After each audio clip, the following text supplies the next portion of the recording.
जय हिंद मेरे प्यारे साथियों। आज मैं आया हूँ आपके लिए चैप्टर नंबर 13 लेकर। चैप्टर का नाम है न्यूक्लियर यानी कि नाभिक। और कुछ पर्सनल कारणों से मैं वीडियो थोड़ा सा लाने में लेट हो गया है, तो उसके लिए मैं क्षमा चाहूंगा, लेकिन अब जो है वीडियोस रेगुलर आएंगे। तो आइए स्टार्ट करते हैं हम लोग बिना समय को गवाए हुए। चैप्टर नंबर 13 है। पहला सवाल हमारा, पहला क्वेश्चन कह रहा है, क्या कह रहा है, आइए बात करते हैं। मजेदार सवाल है, धीरे धीरे इसको सॉल्व किया जाए। What is the difference between atoms? A atomic number है 1735 और एटम्स 1736। दोनों में क्या अंतर है? अब ध्यान से देखेंगे, आपको पता चलेगा सर कि जो नीचे लिखा रहता है, जो भी नीचे लिखा रहता है वो उसका एटॉमिक नंबर होता है, और एटॉमिक नंबर की संख्या और प्रोटॉन की संख्या दोनों क्या होते हैं? दोनों के दोनों बराबर होते हैं, जिसको Z से डिनोट करते हैं। तो एटॉमिक नंबर प्रोटॉन दोनों में बराबर होते हैं। तो यहाँ पे 1717 इसका मतलब एटॉमिक नंबर और जो प्रोटॉन है दोनों के दोनों उसमें बराबर हैं। सर ऊपर जो होता है वो होता है प्रोटॉन प्लस न्यूट्रॉन। तो प्रोटॉन प्लस न्यूट्रॉन मिला के हमारा ए यानी कि एटॉमिक मास बनता है। तो क्योंकि दोनों में प्रोटॉन बराबर हैं, तो यहाँ पे 36 यानी कि यहाँ पे एक न्यूट्रॉन ज्यादा है। यानी हम कह सकते हैं क्या कि इसमें जो है 1736 में एक अधिक न्यूट्रॉन है। दैट मीन्स क्या, इसमें जो है न्यूट्रॉन की संख्या क्या है सर, इसमें ज्यादा है। ठीक है, तो क्या देख पा रहे हैं सर? प्लीज समझिए बढ़िया से, क्या कहना चाह रहे हैं सर आप? एटॉमिक नंबर दोनों का बराबर यानी कि प्रोटॉन बराबर। तो आखिर क्या अंतर है सर इसमें? तो एटॉमिक मास ये 35 या 36, इसका मतलब उसका एटॉमिक मास सर एक ज्यादा है, यानी कि उसमें नंबर ऑफ प्रोटॉन एक ज्यादा है। यानी कि हम कह सकते हैं इसका आंसर कौन सा है? 1736 हैज वन मोर प्रोटॉन। ठीक है, चलिए, हाँ सॉरी क्या बता दिया, वन मोर न्यूट्रॉन। प्रोटॉन तो बराबर है, एटॉमिक नंबर बराबर तो प्रोटॉन भी बराबर। ठीक है, चलिए आते क्वेश्चन नंबर 2 में, which of the following is not present in hydrogen atom? क्या कह रहा है सर? निम्नलिखित में से कौन सा हाइड्रोजन परमाणु में मौजूद नहीं है? हाइड्रोजन परमाणु का एटॉमिक नंबर तो 1 हो सकता है, एक आइसोटोप लेंगे तो 1 2 भी हो सकता है। यानी सर कि यहाँ पे एटॉमिक नंबर का बात करेंगे तो सर एटॉमिक नंबर के अकॉर्डिंग प्रोटॉन्स तो हो सकते हैं, ऊपर एटॉमिक मास लेंगे प्रोटॉन प्लस न्यूट्रॉन तो हो सकते हैं। लेकिन सर यहाँ पे क्या है, which of the following is not present in hydrogen atom? Hydrogen atom में ऊपर में एटॉमिक नंबर 1 लेते हैं सर, उसमें जो होता है एटॉमिक नंबर क्योंकि 1 ही हो जा रहा है इसका, तो उसमें जो न्यूट्रॉन अवेलेबल नहीं होते। न्यूट्रॉन अवेलेबल नहीं है। न्यूट्रॉन अवेलेबल कब होते हैं? जब उनके एटॉमिक मास थोड़े ज्यादा होते, यानी कि वहां पे हम प्रोटॉन प्लस न्यूट्रॉन करके न्यूट्रॉन को कैलकुलेट कर सकते थे। ठीक है, ये बहुत इजी, बहुत ही आसान सा सवाल है, इसमें आपको बहुत ज्यादा दिमाग लगाने की जरूरत ही नहीं है। क्वेश्चन नंबर 3 क्या कह रहा है सर? ठीक कह रहा है, if radioactive atom emits gamma radiation its atomic number. जब एक जो है रेडियोधर्मी परमाणु गामा विकिरण उत्सर्जित करता है तो उसका परमाणु क्रमांक में क्या फर्क पड़ेगा? उसके परमाणु क्रमांक में क्या फर्क पड़ेगा? आपको पता है उसका परमाणु क्रमांक जो है नहीं बदलता है, उसका परमाणु क्रमांक रिमेन्स अनचेंज रहता है। परमाणु क्रमांक ही नहीं, परमाणु भार जो है, द्रव्यमान भार जो है, यानी एटॉमिक मास भी अनचेंज होता है। लेकिन उस केस में जब ये क्या करता है, इमिट करता है गामा रेडिएशन को, तो ये धीरे धीरे जो होता है वो न्यूक्लियस इसका मोर स्टेबल होते जाता है, यानी और ज्यादा स्टेबल होते जाता है। इसके एटॉमिक नंबर एटॉमिक मास में बदलाव तो नहीं होता है, लेकिन इसका जो न्यूक्लियस जो इसका नाभिक है ना, वो ज्यादा स्टेबल होते जाता है। ठीक है, ये याद रखें इस बात को आप लोग।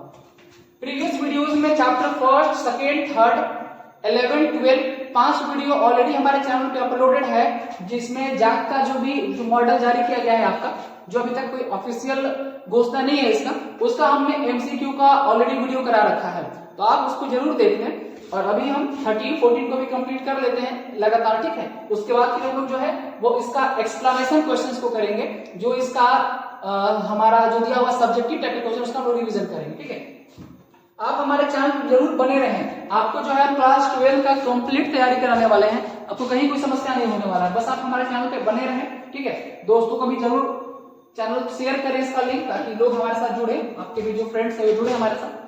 चलिए sir, which force works between a proton and neutron inside nucleus? Sir नाभिक के अंदर प्रोटॉन और न्यूट्रॉन के बीच कौन सा बल कार्य करता है? जरा इसको एक्सप्लेन किया जाए कि नाभिक के अंदर प्रोटॉन और न्यूट्रॉन के बीच कौन सा बल कार्य करता है। बात करें क्वेश्चन नंबर 4 की, तो आपको बता दें कि नाभिक के अंदर जो है, अगर हम बात करें प्रोटॉन न्यूट्रॉन का मतलब 2 चार्ज के बीच की, सर 2 चार्ज के बीच में जो है यहाँ पे वो नाभिकीय बल तो काम करता ही है सर, न्यूक्लियर फोर्स तो काम करता ही है, और साथ साथ यहाँ पे गुरुत्वीय फोर्स जो है, अट्रैक्शनल फोर्स जो है, यानी कि G m1m2/r² का फोर्स जो है सर, ये भी काम करता है। यानी हम कह सकते हैं कि नाभिक के अंदर प्रोटॉन न्यूट्रॉन के बीच जो है गुरुत्वीय और नाभिकीय यानी कि C, A और B दोनों बल कार्य करता है, दोनों का दोनों फोर्स कार्य करता है। ठीक है, क्वेश्चन नंबर 4 कंप्लीटेड सर। आइए क्वेश्चन नंबर 5 की तरफ। क्वेश्चन नंबर 5 की तरफ आते हैं। इसको थोड़ा सॉल्व करके देखते हैं, थोड़ा समस्या है इसमें, कुछ बहुत देरी चल रहा है।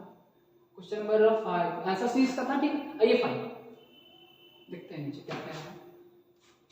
An electric field can deflect, electric field जो है यानी विद्युतीय क्षेत्र जो है विक्षेपित कर सकता है, विद्युतीय क्षेत्र विक्षेपित कर सकता है। देखते हैं किसको विक्षेपित कर सकता है। आपको बता दें आपका जो इलेक्ट्रिक फील्ड है वो अल्फा पार्टिकल्स और बीटा पार्टिकल्स दोनों को विक्षेपित कर सकता है। फिर से एक बार सर, जो हमारा विद्युतीय क्षेत्र है, जो इलेक्ट्रिक फील्ड है वो alpha particles and beta particles दोनों को सर विक्षेपित कर सकता है, लेकिन गामा रेज को विक्षेपित नहीं कर सकता, एक्स रेज को नहीं कर सकता, न्यूट्रॉन्स को नहीं कर सकता। यानी क्या कर सकते हैं, इसका आंसर जो होगा वो होगा अल्फा पार्टिकल्स यानी कि अल्फा कण, जिसको विक्षेपित कर सकता है।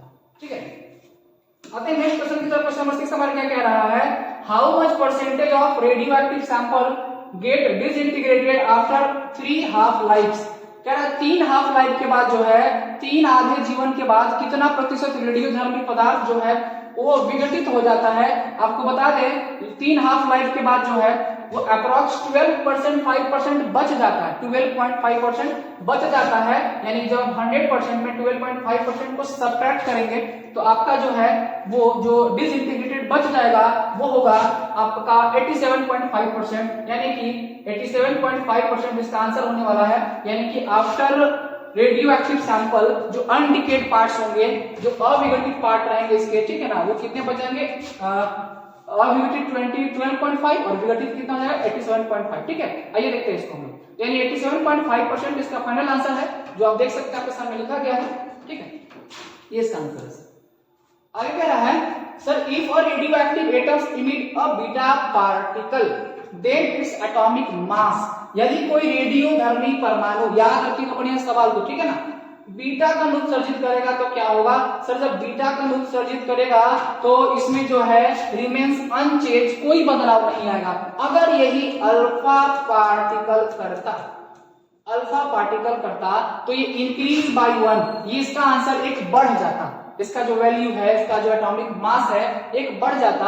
लेकिन बीटा पार्टिकल में क्या होगा, बिल्कुल सेम रहेगा, इसमें कोई बदलाव नहीं आएगा, यानी कि अपरिवर्तित रहता है। ठीक है, इसको याद रखिएगा। आगे कह रहा है क्या, ये एक न्यूमेरिकल है, क्वेश्चन नंबर 8 एक न्यूमेरिकल है जो आपको बहुत ही आसानी से सॉल्व करके बताने वाला, ध्यान समझिएगा इसको। कह रहा है सर कि Bi जो है हमारा, जिसका atomic mass 210 has a half life of 5 days, half life 5 days दिया गया है। If we start with 10,000 atoms of it, then the number of atoms that remains after 10 days, 10 दिन के बाद कितना बचेगा। बहुत ही आसान है, ध्यान से देखिए। निकालते हैं इसका फॉर्मूला n नॉट, और कह रहा है क्या 1/2 और T/T। ये फॉर्मूला से आप जो है वो परिचित होंगे, इस फॉर्मूला को आपने चैप्टर 13 में पढ़ा भी है। आइए सर वैल्यू पुट करते हैं, यहाँ से सॉल्व करते हैं, कैलकुलेट करते हैं। n नॉट हमारा कितना कह रहा है 10,000। उसके बाद हाफ T/T बोले तो कितना 10 दिन और कितना 5 डेज, यानी कि 5/2। यहां से करेंगे सर 10,000 इंटू 1/2 का करेंगे, कैलकुलेट पावर कितना हो जाएगा 2, 1/2 का स्क्वायर कितना हो जाएगा 1/4।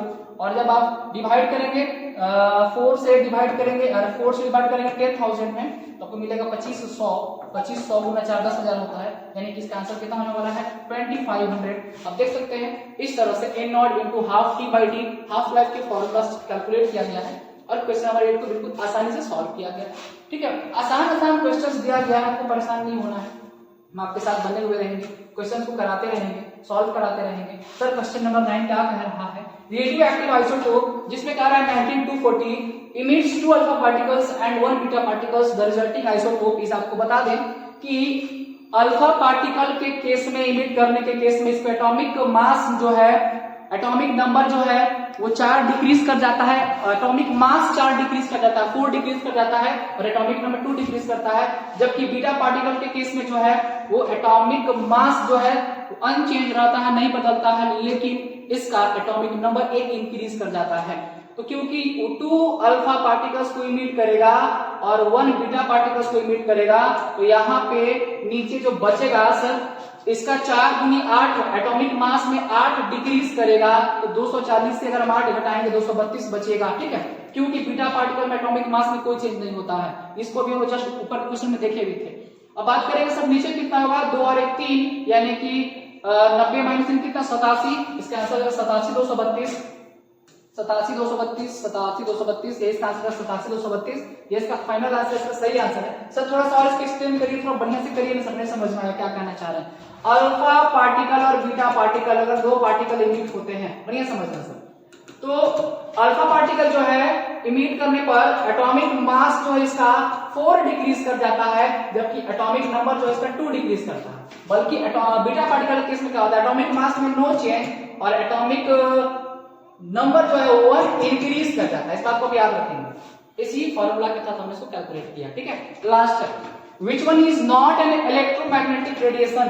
इलेक्ट्रोमैग्नेटिक रेडिएशन के बारे में इलेक्ट्रोमैग्नेटिक वेव स्पेक्ट्रम में हम लोगों ने 7 तरह का पढ़ा था, जिसमें जो है अल्फा रेज तो नहीं था, एक्स रेज था, गामा रेज था, इंफ्रारेड था, यूवी लाइट था, विजिबल लाइट था, लेकिन एक्सरे नहीं था। यानी कि इसमें से ये जो हमारा इलेक्ट्रोमैग्नेटिक रेडिएशन में नहीं आता है कौन, एक्सरे, यानी कि एक्स किरण नहीं आता है सर विद्युत चुंबकीय तरंग में। बाकी सॉरी अल्फा किरण नहीं आता है, आप ठीक करें अल्फा किरण के बारे में, ये नहीं आता सर। एक्सरे तो आता ही आता है, ठीक है, गामा रे भी आता ही है सर, इंफ्रारेड भी आता ही है, लेकिन हमारा ये जो अल्फा किरण है सर वो नहीं आता है किसमें, विद्युत चुंबकीय विकिरण में।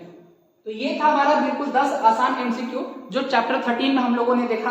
और अब हम जो है नेक्स्ट वीडियो आपके लिए लेकर आएंगे जिसमें चैप्टर 14 का इंपॉर्टेंट एमसीक्यू बताया जाएगा। धन्यवाद, जय हिंद, जय भारत।